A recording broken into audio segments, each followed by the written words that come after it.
တက္ကသိုလ်ပွဲရပြီးနောက်ကျွန်တော်ချင်းငွေယူပြီးရွာမှာတစ်ခုလေးသောရေစုပ်စက်ရုံကိုတည်ဆောက်ခဲ့တယ်။ရှစ်နှစ်လုံးအခြေခံလျှက်စစ်ခဒေါ်လာလောက်ပဲကောက်ခံခဲ့တာရွာသူရွာသားတွေရဲ့တစ်တီးချံတွေ6တွေ့ရသည်မှာတေးမကုန်အောင်လို့ပဲဖြစ်တယ်။ရလက်ကတော့လောဘဇောတက်နေတဲ့အဖိုးကြီးတိုက်ရိုက်တော်ဆက်တဲ့အဖွားနဲ့စိုက်ပျိုးရေးကုမ္ပဏီကတိုင်ကြားတာကိုခံခဲ့ရတယ်။ကျွန်တော်လျှက်စစ်ခိုးတဲ့ရေကိုးထုတ်တယ်ဆိုပြီးမတရားဆွဆွဲပြီးစုပ်ဆက်စီမံခန့်ခွဲခွင့်ကိုအတင်းကျပ်လွှဲပြောင်းခိုင်းကြတယ်။ကျွန်တော်လည်းစိတ်နာနာနဲ့တာဝန်ကင်းလွတ်ခွင့်သဘောတူညီချက်ကိုလက်မှတ်ထိုးပေးလိုက်ပြီးကျွန်တော်ပိုင်ဆိုင်မှုဖြစ်တဲ့အဓိကမော်တာအင်ဂျင်ကိုဖြုတ်ယူခဲ့တယ်။ပြီးတော့မြို့ပြင်မှာရှိတဲ့ရွာတရွာကိုသွားပြီးအလိုလျောက်စနစ်3ဂေဟစနစ်စိုက်ပျိုးရေးခြံကြီးကိုထူထောင်လိုက်တယ်6သွေးတဲ့2ရောက်လာတဲ့အခါရွာသားတွေဟာမိုးပြန်မတက်ကြီးမားတဲ့စမတ်ရေဖို့ဘေတွေနဲ့တတောင်လုံး6သွေးတည်ဆုံးနေတဲ့တစ်တီးပင်တွေကိုကြည့်ပြီးကျွန်တော်ရဲ့အဖိုးကြီးကိုရှုံးပွက်တဲ့အတင်းဖိနှိပ်ပြီးဆုံးမကြတော့တယ်။မနေ့ကတင်ကျွန်တော်ရေစုပ်ပန်းရဲ့စကားတွေကိုတန်ရှင်းရေးလုပ်လို့ပြီးရုံရှိသေးတယ်။အဖိုးကြီးချင်မန်ချန်းကဝမ်းကွက်ညီနဲ့အတူဆာရက်စာတဲ့အိတ်တွေကင်ထားတဲ့သစိမ်းမျိုးသားအချို့ကိုခေါ်ပြီးပန့်ကန်းထဲဝင်လာတယ်။အဖိုးကြီးကအခန်းထဲဝင်လာတာနဲ့မျက်မှောင်ကြီးကျုပ်ပြီးဒီဆက်ဆုပ်ကဘာလို့ဒီလောက်အတန်ဆူနေရတာလဲတဲ့။ချင်းရန်မင်းဒီရေစုပ်ပန်းကိုသုံးတာဘယ်နှစ်ရှိပြီလဲစွမ်းဆောင်ရည်ကလည်းအောက်ခြေရောက်နေပြီ။ရေထွက်တာကလည်းကလေးသေးပေါက်တယ်လို့အဆက်ချရုံပဲထွက်တော့တယ်။မင်းတမင်တကလူတိုင်းရဲ့ရေကိုပိတ်ထားတာမဟုတ်လား။ဒေါ်ကြီးဝမ်ကရေပုံးအလွတ်တွေထမ်းပြီးတန်းစီဖို့အခုတင်ရောက်လာတာဒီစကားကိုကြားတာနဲ့ထမ်းဖို့ကိုချလိုက်တယ်။တို့ရွာကကုန်းမြင့်ပိုင်းမှာရှိတာဒီပန်းကရေကိုအပေါ်ရောက်အောင်တွန်းတင်ပေးနိုင်တာတင်မလွယ်လှဘူး။ရှင်းနှစ်ရှိပြီးကျွန်တော်လူတိုင်းစီကအခြေခံလျှက်စစ်ခါပဲကောက်တာပါတီးခံပြီးသုံးကြပါအခုပဲရေလွတ်ပေးပါမယ်။တော်ဆန်းပါမင်းကလျှက်စစ်ခါပဲကောက်တယ်ပြောရအောင်ဘာလို့လဲငါတို့အိမ်ပြီးခဲ့တဲ့လက60ပေးရတယ်။မင်းအထဲမှာတခုခုလှုပ်ထားပြီးဘေးရွာကူရေခိုးမရောက်ဘူးလို့မင်းရဲ့ရဲကြီးအာမခံရဲလား။အဖိုးကြီးတို့တတိချံကတောင်ထိပ်အမြင့်ဆုံးမှာရှိတာရေကိုအပေါ်ရောက်အောင်ဖိအားနဲ့တွန်းရတာမို့လျှက်စစ်အများကြီးစားတယ်စည်ရင်စာအုပ်နေရမှာကတ်ထားတယ်ကိုယ်တိုင်မကြည့်တတ်ဘူးလားမင်းရဲ့စည်ရင်အတုတွေကိုငါမကြည့်တတ်ဘူးငါသိတာကမင်းရွာသူရွာသားတွေရဲ့ပတ်စံကိုခေါင်းပုံဖြတ်နေတာပဲလူအပေါင်းတို့နားထောင်ကြပါဦးဒါကမြို့ကလာတဲ့စိုက်ပျိုးရေးကုမ္ပဏီကမန်နေဂျာဝန်ဖြစ်တယ်သူတို့ပြောတာကတော့ဒီဆက်စုပ်ကိုသူတို့စီလွှဲပေးလိုက်ရင်ကုမ္ပဏီကစနစ်တကျစီမံခန့်ခွဲပေးပြီးလူတိုင်းကိုစက်မှတ်ရည်သွင်းစနစ်အခမဲ့ချက်ချင်းပြောင်းလဲပေးမယ်တဲ့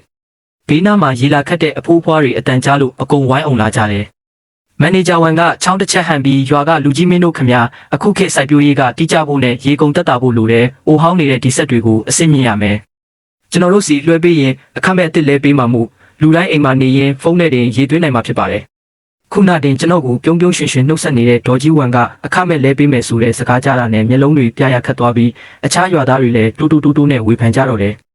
အခမဲ့အစင်းမြင့်တင်ပေးမှလားဒါဆိုသိကောင်းတာပေါ့ဟုတ်ပါချင်းရန်ဒီရေစုပ်ပန်းကတကယ်အိုဟောင်းနေပါပြီတခါတလေမိဘပြတ်သေးတယ်မန်ချန်းကအပြင်ဘဟုတုတရှိတဲ့သူဆိုတော့ရွာအတွက်တကယ်စေတနာထားတာဖြစ်မှာပါတို့ကိုတော့မလိမ်တော့ပါဘူးကျွန်တော်ရင်းနှီးနေတဲ့မျက်နှာတွေကိုကြည့်လိုက်တယ်မိုးသေးထန်စွာရွာနေတဲ့အချိန်တွေမှာသူတို့တစ်တီးပင်တွေမတေးအောင်လျှက်စစ်လိုင်းတွေကိုအသက်ဆုံးပြင်ဆင်ပေးခဲ့ရတဲ့ရွာသားတွေပဲဖြစ်တယ်သူတို့ရဲ့မျောလင်းချက်တွေပြည့်နေနေတဲ့မျက်နှာတွေကိုကြည့်ရင်ကျွန်တော်ပေါ်တန်တရားဝင်ပြီးမုန်းတီးနေတဲ့အကြည့်တွေကိုမြင်လိုက်ရတယ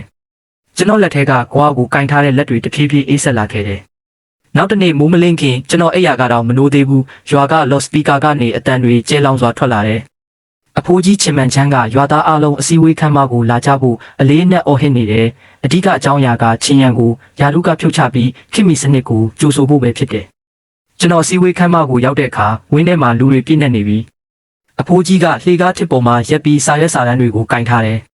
ရွာသူရွာသားတို့ရေဆိုတာတို့ရွာရဲ့အသက်သွေးကြောပဲချင်းရန်တယောက်တည်းကငါတို့ဘောသွေးဆုပ်ခေါင်းပုံဖြစ်တာကိုခွင့်မပြုနိုင်ဘူး။ရွာလူကြီးကလည်းလက်နှစ်ဖက်ကိုနောက်ပစ်ပြီးလမ်းလျှောက်လာတယ်။ချင်းရန်လူတိုင်းရဲ့ဆန္ဒကိုမင်းလဲမြင်တဲ့အတိုင်းပဲအခုခေတ်မီစိုက်ပျိုးရေးလုပ်ငန်းအတွက်မင်းများကျိုးကိုငဲရမယ်။ပြီးတော့မင်းဖိုးကြီးပြောတာကမင်းတို့မလွှဲပေးရင်ကုမ္ပဏီကဝင်မလုပ်ရဲဘူးတဲ့မင်းနောက်ဆက်မှာကြောက်လို့တဲ့။ရွာလူကြီးခင်ဗျာဒီရှစ်နှစ်လုံးဆက်ပြက်ရင်ကျွန်တော်ကိုယ်ပိုင်ပတ်စံနဲ့ပစ္စည်းဝယ်ပြင်နေရေပိုက်ပေါက်ရင်ဆောင်းတွင်းကြီးရေခဲတမျှအေးတဲ့ရေအစင်းပြီးပြင်ခဲ့တာ။ရွာကနေထောက်ပံ့ကြေးတပြားမှမရခဲ့ဘူးအခုတော့ခေတ်ပြောင်းသွားပြီဆိုပြီးမောင်းထုတ်ကြတာပေါ့သူတို့မှာကုမ္ပဏီကြီးရဲ့နည်းပညာရှိတယ်လေမင်းတယောက်တည်းရှောက်လုပ်နေတာထက်စာရင်ပိုကောင်းတာပေါ့မင်းလည်းတိတ်ပြီးစုံမလုပ်ပါနဲ့တော့ကျွန်တော်ဝင်းထဲကယာနဲ့ချီတဲ့လူတွေကိုကြည့်လိုက်တယ်တယောက်မှကျွန်တော်ဘက်ကမတ်တက်ရက်ပြီးစကားတခုမှကိုမပြောပေးကြဘူးမနေ့ကရင်ကျွန်တော်ကိုရေစုပ်ဆက်ပြင်တာပင်ပန်းပါတယ်ဆိုပြီးချီးကျူးနေတဲ့ဒေါ်ကြီးဝန်အောင်မျက်နှာလွှဲသွားတယ်ဒီနေရာကိုကျွန်တော်တကယ်စိတ်ကုန်သွားပြီကျွန်တော်အိတ်ထဲကနေညာရင်းချင်းရေးထားတဲ့သဘောတူညီချက်နဲ့ပိုင်ဆိုင်မှုခွဲဝေရေးစာရွက်ကိုထုတ်ပြီးရွာလူကြီးစာပွဲပေါ်ပြစ်တင်လိုက်တယ်။ကောင်းပြီလေလွှဲပေးရမှာပေါ့လူတိုင်းကကျွန်တော်ကောင်းပုံဖြတ်တယ်ထင်ပြီးကုမ္ပဏီကိုပဲကောင်းတယ်ထင်နေမှတော့အားလုံးဒီစာရွက်ပေါ်မှာလက်မှတ်ထိုးပြီးလက်ပွေနေကြပါ။ဒီနေ့ကစပြီးရွာရဲ့ရေပေးဝေရေးလုပ်ငန်းကကျွန်တော်နဲ့ဘာမှမဆိုင်တော့ဘူး။နောက်ကြရင်ရေကြီးကြီးရေပြက်ပြက်ရေဖို့တက်တက်ကြက်ကြမိမိတို့ကန်တိုင်းပဲခံကြပြီတော့လက်မှတ်ထိုးမယ်မင်းမရှိလဲရွာကလူတွေရေငတ်မသေးပါဘူး။သူကအရင်ဆုံးလက်ပွေနှိပ်လိုက်တယ်။ အဲ့ဒီနောက်ဝမ်ကွဲညီဒေါ်ကြီးဝမ်နဲ့ရွာသားအားလုံးတန်းစီပြီးသူတို့ရဲ့အခမဲ့စမတ်စနစ်နောက်ကျသွားမှကြောက်လို့အလူရဲ့လက်မှတ်ထိုးကြတော့တယ်လက်ပွေပြည့်နေတဲ့စာရွက်တွေကိုကြည့်ပြီးကျွန်တော်ရင်ထဲကအတုံးအခဲကြီးချက်ချင်းပေါ်ပါသွားခဲ့တယ်ကျွန်တော်စာချုပ်ကိုတင်ပြီးစုပ်ဆက်ခန်းစီထွက်လာခဲ့တယ်အဖိုးကြီးနဲ့လူတစုကနောက်ကနေအရေးလိုလိုက်လာကြတယ်ကျွန်တော်တကားကိုဖွင့်ပြီးကွားကိုကင်ကအခန်းအနက်ဆုံးနေရာကိုရှောက်သွားလိုက်တယ်အားလုံးရဲ့အံ့ဩနေတဲ့အကြည့်တွေကြားထဲမှာကျွန်တော်အဓိကရေစုပ်ဆက်ရဲ့လျှက်စစ်မော်တာအင်ဂျင်ကိုဖြုတ်ယူလိုက်တယ်ဒါကရေစုပ်ဆက်အဟောင်းကြီးတောင်ပေါ်ကိုရေတွန်းတင်ပေးနိုင်တဲ့တခုလေးတော့အဓိကအစိတ်ပိုင်းဖြစ်ပြီးကျွန်တော်ထိုက်တန်ပတ်စံအများကြီးပေးပြီးဝယ်ထားတဲ့ကိုယ်ပိုင်ပစ္စည်းဖြစ်တယ်ဒါပေမဲ့သူတို့ကတော့ဆက်စုပ်လို့ပဲထင်နေကြတာ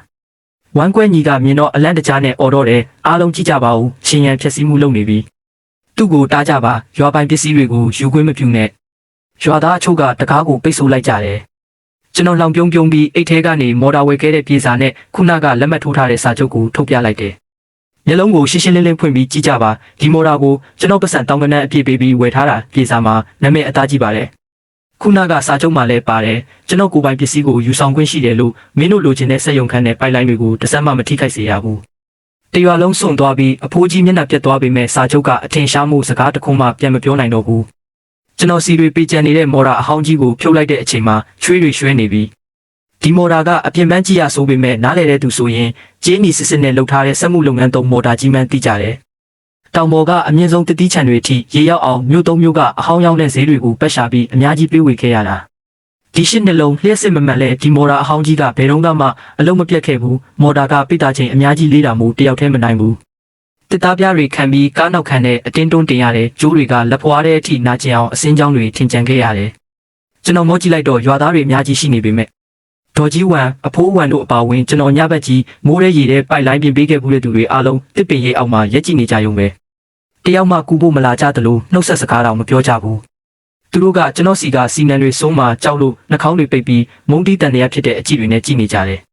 အဲ့ဒီအချိန်မှာဝမ်ကွဲညီချင်းလေးကဖုန်းနဲ့ဗီဒီယိုလာရိုက်ပြီးလှောင်ပြောင်းတော့တယ်ဟေ့လူတို့ကြည့်ကြပါဦးဒါကတို့ရွာရဲ့ရေပရင်ကြီးလေးဆက်စုပ်ကြီးနဲ့ငါတို့ကိုရှင်းနှစ်လုံးလိမ့်စားလာတာအထဲမှာစီနံတွေနံစော်နေတာပဲဒီလိုဆက်ကထွက်တဲ့ရေကိုတောက်ရတဲ့တတိပင်တွေပဲကောင်းမလဲဒါကြောင့်တို့ရွာကတတိတွေဈေးကောင်းမရတာအဓိကတရခံကဒီမှာပဲဟုတ်ကဲ့မှန်ချမ်းပြောတာမှန်နဲ့အဲ့ဒီရေထဲမှာအစိတ်တွေပါမှာပဲမြန်မောင်းထုတ်လိုက်တာအကောင်းဆုံးအတန်ကလည်းစူညံလုံးလို့နေကင်းအိတ်လို့တောင်မရဘူးအဖိုးကြီးချင်မှန်ချမ်းကအောင်နိုင်သူစစ်သူကြီးလိုအဝတ်အစားတစ်တွေဝတ်ပြီးလူအုပ်ထဲကထွက်လာတဲ့သူ့အိတ်ကထဲမှာကုမ္ပဏီကပေးထားတဲ့ secret ဘူးတွေရှိနေတယ်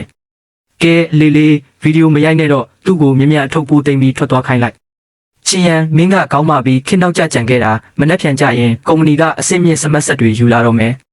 အဲ့ဒါကစတီးစစ်စစ်နဲ့လှုပ်ထားပြီးရေကိုတန့်စင်ပေးမှမူမင်းရဲ့ဆက်အဆုပ်ထက်ပိုတန့်ရှင်းပြီးဟာရတက်ပါတယ်ပြီးတော့ရေဘိုးကမင်းပေးတဲ့ဈေးထက်တဝက်မကတက်တာအောင်မှာရွာသူရွာသားတို့နောက်ဆိုတို့300မှာကမြို့ကလူတွေတောက်တဲ့ရေလိုတန့်ရှင်းမှဖြစ်ပြီးညဘက်ကြီးလာဆောင်နေစရာမလိုတော့ဘူးဖုန်းနဲ့တင်အလိုလျောက်ရေသွင်းနိုင်ပြီ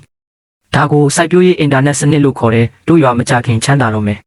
ရွာသားတွေကအဖိုးကြီးပြောတာကိုကြားပြီးပျော်ရွှင်လို့မဆုံးဖြစ်နေကြတယ်။စောင်းဦးရာဒီမှာရွှေငွေတွေတိမတက်မျှော်လင့်ချက်ကြီးနေကြတယ်။လူငယ်တယောက်ကတော့ကျွန်တော်ကားရှိမြေကြီးပေါ်တွေထွေးပြီးကုမ္ပဏီကြီးရဲ့ကားတွေဝင်လာဖို့ရှိတာမို့မြန်ထွက်သွားဖို့မောင်းထုတ်တယ်။ကျွန်တော်လက်ကတန်ချေးတွေကိုခါချလိုက်ပြီးကိုတော်လာပြီးထင်းနေတဲ့လူအုပ်ကြီးကိုကြည့်ကစိတ်ကူးလုံးဝပြတ်သွားခဲ့ပြီ။စာချုပ်ကရွာရုံးမှာရှိတယ်။နောက်ကြရင်မင်းတို့ချမ်းသာတာမချမ်းသာတာကျွန်တော်နဲ့ဘာမှမဆိုင်တော့ဘူး။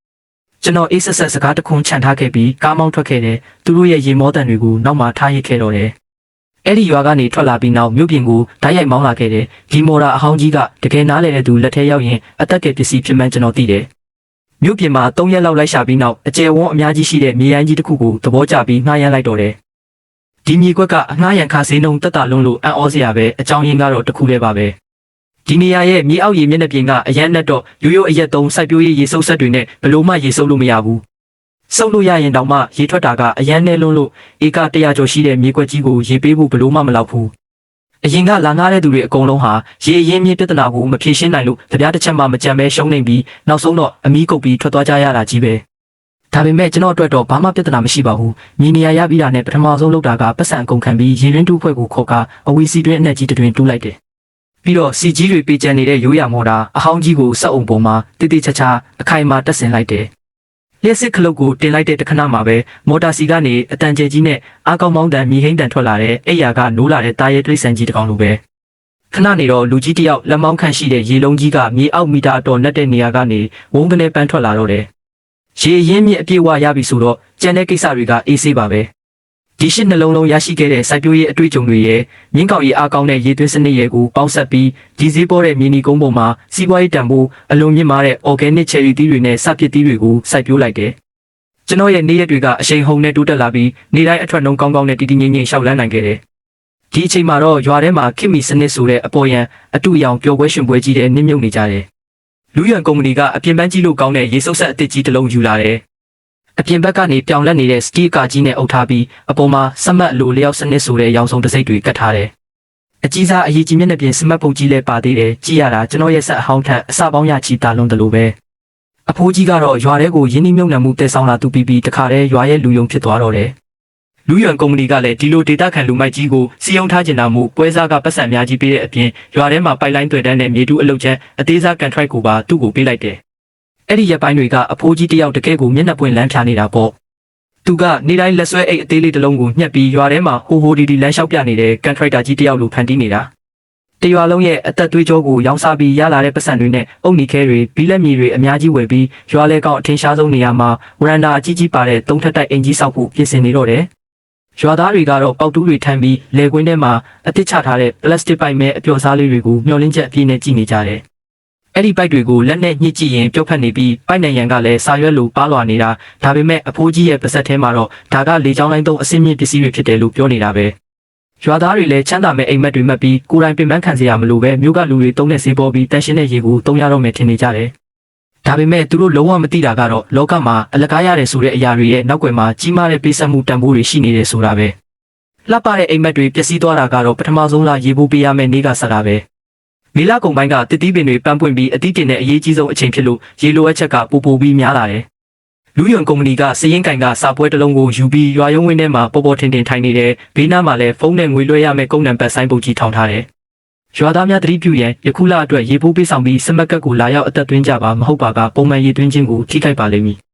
ဒေါ်ကြီးဝန်ကပထမဆုံးသွားတဲ့သူတွေတဲကတယောက်ပဲသူကလက်ထဲမှာတွန်းလိုက်နေတဲ့ပတ်စံကြွေလေးတွေကိုစုပ်ကင်ထားပြီးအမျက်ရလိုက်ပြီဆိုတဲ့အပြုံးမျိုးနဲ့ပြုံးနေတယ်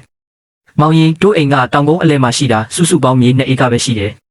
အရင်ကချင်းရန်စီမံနေတော့ကတော့တလားလုံးအပြည့်3ရင်တောင်လျှက်စစ်ခ7နှစ်73လောက်ပဲပေးရတာမင်းတို့စီကမန်ချမ်းကပြောတယ်လေဒီစစ်မြင့်ရီကအရင်ကထက်တဝက်ဈေးတက်တာတဲ့ဆိုလို့ဒီနေ့10အရင်လာပေးတာဒီလအတွက်လောက်တယ်မလားပတ်စံကောက်တဲ့သူကစပင်းဝါရောင်စိုးထားတဲ့လူငယ်တယောက်ပဲသူကခေါင်းတောင်မမကြည့်ပဲပါဆက်ထဲက PK ကိုဝါရင်ဒေါ်ကြီးဝင်ရဲ့ကက်ကိုဆက်ထဲထည့်ပြီးကွန်ပျူတာခလုတ်ချို့ကိုနှိပ်လိုက်တဲ့ဆက်ထဲကနေ1မီတာလောက်ရှိတဲ့ဆိုတဲ့အရှိကြီးထွက်လာတယ်ဒေါ်ဝမ်ဟုတ်တယ်မလားအန်တီတို့အိမ်ရဲ့ဒီလာရီဘေးထွက်လာပြီးစုစုပေါင်း248ကျတယ်ဖုန်းနဲ့ပဲလွှဲမလားပတ်စံပဲပေးမလားအပြက်မရှင်းရင်မနှက်ဖြန်ကက်ကရေပိတ်ပြီနော်ဒေါ်ကြီးဝမ်ရဲ့မျက်နှာကအပြုံးတွေချက်ချင်းတောင့်တင်းသွားပြီးလက်ထဲကပတ်စံကြွေတွေမြေကြီးပေါ်လူလူကင်ဖြစ်သွားတယ်သူကနားကြမားတယ်ထင်လို့ခြေထောက်တွေတုံပြီးလဲကျလူနီးပါဖြစ်သွားရတယ်ဘလောက်ပြောလိုက်တာလဲ240ကျော်ဟုတ်လားမောင်ရင်မင်းကနန်းတွေမှားကြည့်မိတာမဟုတ်လားဒါကတပြတိုက်တာပဲတို့မှာမြေ2ဧကပဲရှိတာကိုရေတခါတွင်းတာရာနဲ့ချီပေးရတယ်လို့ဒေါ်ကြီးဝမ်ကအော်ဟစ်လိုက်တာနဲ့တန်းစီနေတဲ့ရွာသားတွေအကုန်လက်ဖြတ်သွားကြတယ်စပင်ဝါနဲ့လူငယ်ကမျက်လုံးတစ်ချက်ဆောင်းလိုက်ပြီးအလွန်စိတ်မရှိတဲ့ပုံစံနဲ့စာရွက်ပေါ်ကအသေးစိတ်စရင်းတွေကိုဘောပင်နဲ့ထောက်ပြတယ်အန်တီစာမတက်ရင်တော့အကျိုးအကြောင်းတော့နားလည်ရမယ်လေစာရွက်ပေါ်မှာအဖြူမဲစာကြီးရေးထားတာပထမဆုံးအချက်ကိုကြည့်ပါအခြေခံရေခါကတကယ်တက်တာပါတယ်အရင်ကချင်းရန်ကောက်တာထက်အများကြီးတက်တာတယ်ဒါပေမဲ့တို့ကခိမီစမတ်ပိုက်လိုင်းစနစ်သုံးထားတာမို့ရေပိုးတက်ပဲတွက်လို့မရဘူးဒုတိယအချက်စမတ်စနစ်အသုံးပြုခါက1လ30တတိယအချက်ပိုက်လိုင်းဟောင်းနှံမှုနဲ့ပြုပြင်ထိန်းသိမ်းခါက1လ80စတုထအချက်အန်တီတို့ရွာကတောင်ပေါ်မှာမို့လျှက်စစ်မော်တာအစင်စင်တွန်းတင်ခါကအိတ်ထဲကစိုက်ရတာ60ပြီးတော့စမတ်ရီမီတာငှားရမ်းခါတွေအာဟာရတက်ဖြစ်ဆွက်ခါတွေဟိုဒီပေါင်းလိုက်ရင်ဒီဈေးပဲကျတယ်ဒါတောင်ကုမ္ပဏီကစိုက်ပျိုးရေးထောက်ပံ့ကြေးပေးထားလို့ဈေးကြီးတယ်ထင်ရင်အစတုန်းကလက်ပွေမနှိမ့်နဲ့လေဈေးကြီးတယ်ထင်ရင်ကတ်မဖြတ်နဲ့ထွက်သွားရေပုံကြီးကကိုယ့်လက်ကွင်းထဲမှာရှိတာဘသူကအတင်းသုံးခိုင်းလို့လဲဒီလူငယ်ရဲ့စကားကရွာသားအလုံးရဲ့ပါးကိုဖျက်ရိုက်လိုက်တယ်လို့ပဲတည်င်းကအတောင်ပန်ပါလာတယ်လို့တရွာလုံးပြန့်နှံ့သွားပြီးအလုံးစွန့်ကုန်ကြတယ်အရင်ကကျွန်တော်စီမံတုန်းကတော့မော်တာကိုကိုပိုင်ပတ်စံနဲ့ဝယ်တယ်ပိုင်လိုင်းပြက်ရင်လည်းကိုယ်တိုင်ပြင်းတယ်လျှက်စစ်အစိုးရတတ်မှတ်ဈေးအတိုင်းပဲကောက်ပြီးအပူကြီးတပြားမှမယူခဲ့ဘူးအခုတော့လူယွန်ကုမ္ပဏီရောက်လာပြီးအရင်ရှင်တွေလုပ်နေကြအပူကြီးကောက်တဲ့နီးလန်းတွေတုံးပြီးမထင်မှတ်တဲ့ဝန်ဆောင်ခတွေအကုန်ထည့်ကောက်တော့တာပဲတွက်ကြည့်လိုက်ရင်မြေ1ဧကအတွက်ရေသွင်းခကအရင်ထက်အစပေါင်းအများကြီးတက်သွားတာပေါ့တရွာလုံးပွက်လော်ရိုက်သွားပြီးရွာသားတွေအလွန်ဒေါသထွက်ကုန်ကြတယ် ပတ်စံနှဲငယ်အတွက်ဈေးထဲမှာတနေကုန်ရန်ဖြစ်နိုင်တဲ့ကြီးလက်ကအမျိုးသမီးတွေဆိုရင်ရင်ဘတ်ကြီးတစ်ခါတည်းတွေးထွက်မတက်ခံစားရတာပေါ့။ရာနဲ့ချီတဲ့လူအုပ်ကြီးကရွာလေကောင်ကိုအုံကြက်ကြက်ရောက်လာပြီးအဖိုးကြီးစောက်လက်စသုံးထပ်တိုက်အိမ်ကြီးကိုဝိုင်းအောင်ပိတ်ဆို့ထားကြတော့တယ်။ချင်းမှန်ချမ်းမင်းအပြင်ထွက်ပြီးရှင်းရှင်းလင်းလင်းပြောစမ်းမင်းပဲအရင်ကတဝက်တက်တာလေဆိုအခုရေသွင်းကတတိရောင်းရတဲ့ပတ်စံထက်တောင်ပိုများနေပြီးမင်းကအဲ့ဒီကုမ္ပဏီနဲ့ပေါင်းပြီးတို့ပတ်စံတွေကိုလိမ်စားနေတာမဟုတ်လားအဖိုးကြီးကအဲ့ဒီအချိန်မှာဒုတိယထက်ဝရန်နာဘော်ကနေကြည့်နေတာအောက်ကလူအုပ်ကြီးဒေါသထွက်နေတာမြင်တော့အဝိစားတွေကိုတေးသေးချာချာပြင်းဝှက်ပြီးလေကြီးမိုးကြီးနဲ့ထွက်လာတယ်သူ့ရင်ထဲမှာလည်းတကယ်တော့ထိတ်လန့်နေတာပါဘာလို့လဲဆိုတော့ကုမ္ပဏီရဲ့ကောက်ချက်စနစ်တွေကိုသူလည်းအခုမှသိတာမို့ပဲဒါပေမဲ့သူကကုမ္ပဏီစီကနေကော်မရှင်ပတ်စံ9000ယူထားပြီးပြီမို့အခုတော့မျက်နှာပြောင်တိုက်ပြီးဆက်လင်ရတော့တာပေါ့ဘာတွေစုညံနေကြတာလဲတယောက်ချင်းစီကအမြင်ကျင်းလိုက်ကြတာသူတို့ကမျိုးကလာတဲ့ကုမ္ပဏီကြီးဖြစ်တယ်အဲ့ဒီစတီးရေစုပ်ဆက်တွေမြေထဲကပိုက်လိုင်းတွေသူတို့စောစောကရင်းနှီးမြှုပ်နှံထားတာဘယ်လောက်ရှိပြီလဲအရင်နေ့ပြန်မယူရဘူးလားမင်းတို့ကလက်ရှိရေပိုးလေးတင်ကြည့်မနေနဲ့အဝေးကြီးအထိတွက်ကြည့်ရမယ်အဲ့ဒီရေထဲမှာအာဟာရဓာတ်တွေပါတယ်ဤပညာမြင့်မားစွာတန့်စင်ထားတာမို့ဒါကိုရင်းနှီးမြှုပ်နှံမှုလို့ခေါ်တယ်အခုရေပိုးရာကနန်းပို့ပေးလိုက်ရပေမဲ့စောင်းဦးကြရင်အသီးတွေကကြီးပြီးပြောင်းလဲနေမှာမြို့ကစူပါမားကတ်ကြီးတွေကိုရောင်းရင်တပိတ်တာကိုပတ်စံပို့ရအောင်မှာအဲ့ဒီကြရင်ဒီရေပိုးလေးကဘာစာနာလို့လဲအစပေါင်းများစွာပြင်းပြမှာပါမင်းတို့ကပတ်စံနှမျောလို့ရေမသွင်းရင်နောက်ကြရင်အသီးတွေကတစ်စစ်လောက်ပဲရှိမှာအဲ့ဒါကမင်းတို့ကိုယ်တိုင်အမြင်ချင်းလို့ပဲရွာသားတွေလည်းအဖိုးကြီးရဲ့အမှန်လို့အမားလို့စကားတွေကြားမှာကြောင်အန်းသွားကြတယ်ရင်ထဲမှာနှမျောလို့တေမတက်ဖြစ်နေပေမဲ့လည်းမြေထဲမှာပိုက်တွေကချပြီးသားဖြစ်နေပြီစာချုပ်မှာလည်းလက်မှတ်ထိုးပြီးသားဖြစ်နေတော့လှည့်ပြန်ဖို့လမ်းမရှိတော့ဘူးဘာလို့လဲဆိုတော့စဟောင်းကြီးကိုလည်းကျွန်တော်ယူသွားပြီးဖြစ်တယ်လို့ရေတွင်းဟောင်းကိုလည်းကုမ္ပဏီကပိတ်လိုက်ပြီလေဘာမှလုပ်မရတော့ပဲရွာသားတွေလည်းခံပြင်းစိတ်ကိုမျိုးတိတ်ပြီးအောင်ရဲတုံးကြရတော့တယ်ပတ်စံချွေတာဖို့အတွက်ရွာသားတွေဟာအလွန်ချောက်ကပ်စွာနေထိုင်ကြရတယ်အရင်ကရေဝဝလင်းလင်းတွင်းရမယ့်နေရာမှာအခုတော့10မိနစ်လောက်ပဲဖွင့်ပြီးမြေကြီးဆိုယုံလေးနဲ့ကပ်ကိုချက်ချင်းပြန်ဖြုတ်ကြတယ်အရင်က10ရက်တခါရေသွင်းတာကိုအခုတော့15ရက်ပေါင်း20အထိအတင်းအောင်ထားကြတယ်တတိပင်တွေကတော့လိမ်လို့မရဘူးရေတက်မလောက်တာနဲ့တိရွက်စိမ့်စိမ့်လေးတွေကဘေးကနေဝါပြီးခြောက်လာကြတယ်ကိုင်းပေါ်ကအသီးလေးတွေကလည်းအကျွေးစေးလောက်ပဲရှိပြီးဆက်မကြည့်တော့ဘူးတရွာလုံးမှာစိုးရိမ်ပူပန်မှုတွေနဲ့အုံမိုင်းတဲ့ပုံစံကြီးဖြစ်နေတော့တယ်သူတို့ရင်ထဲမှာတော့ဒီနှစ်မိုးများများရွာပါစေလို့ပဲဆူတောင်းနေကြရတယ်ဒါမှတက်လူနေရတဲ့ရေပိုးကြီးကိုချွေတာနိုင်မှာမှုပဲဒါပေမဲ့သူတို့လုံးဝမသိတာကတော့တဘာဝတရားကြီးကဘသူမျက်နှာမှမထောက်ဘူးဆိုတာပဲတရွာလုံးကိုပိုင်ဆိုင်မှုအကုန်ပြုံးတီးစေမဲ့နှစ်ပေါင်းရာချီအတွင်းအဆိုးရွားဆုံးမိုးခေါင်ရေရှားမှုကြီးကတိတ်တဆိတ်ရောက်လာနေပြီဇူလိုင်လလယ်ပိုင်းမှာကြုံတောင်းကြုံခဲနွေရာသီမိုးခေါင်မှုကြီးရောက်လာတယ်ရက်ပေါင်း45ရက်တိုင်မိုးတဆက်မှမရွာပဲအဝိရှော်နေကြချောင်းငယ်လေးလဲလွန်ခဲ့တဲ့လောက်ဝက်ကလေးက6တွေ့ပြီးမြေကြီးတွေအကွဲကုန်တယ်ငါးလေးတွေတောင်အကျွင်းအကြံဘဝရောက်ကုန်ကြပြီပုံမှန်နှစ်ဆိုရင်ဒီအချိန်ကတတိပင်တွေအတီးကြီးထွားဖို့အရေးကြီးဆုံးအချိန်ဖြစ်လို့ရေနဲ့လုံးဝခွဲလို့မရဘူးဒါပေမဲ့ဒီနှစ်မှာတော့လူယွန်ကုမ္ပဏီရဲ့တွေးဆုပ်တဲ့ဈေးနှုန်းတွေကြောင့်ရွာသားတွေဘယ်သူမှရေကိုတက်တက်မတ်မတ်မသွင်းရကြဘူးပထမဆုံးဒုက္ခရောက်တာကတောင်ကုန်းအလဲကဒေါ်ကြီးဝမ်တို့အိမ်ပဲသူတို့မိသားစုတစုလုံးမိခိုနေရတဲ့2ဧကရှိတဲ့ပန်းတီးချန်ကြီးကတရွက်တွေကဘေးကနေဝါပြီးလိမ့်လာတယ်လက်နဲ့နည်းနည်းညှစ်လိုက်တာနဲ့မုံမုံတွေဖြစ်သွားတော့တယ်ကိုင်းပေါ်မှာပုံမှန်ဆိုတစ်စစ်လောက်ရှိရမယ့်အသီးစိမ့်လေးတွေကအခုတော့တစ်ခေါက်ဟောင်းကြီးလိုခြောက်ကပ်ပြီးနည်းနည်းလေးထိလိုက်တာနဲ့တဖြန်းဖြန်းကျွေကြကုန်တယ်ဒေါ်ကြီးဝမ်လည်းပူလောင်နေတဲ့မြေကြီးပေါ်ထိုင်ချလိုက်ပြီးရင်ဘက်ကိုထုကအော်မိုတော့တယ်ကုံပါပြီးအကုန်ပါပြီးအပေါ်ကအရှင်ဖျားတို့ကိုအသေးတုံးပို့နေတာပ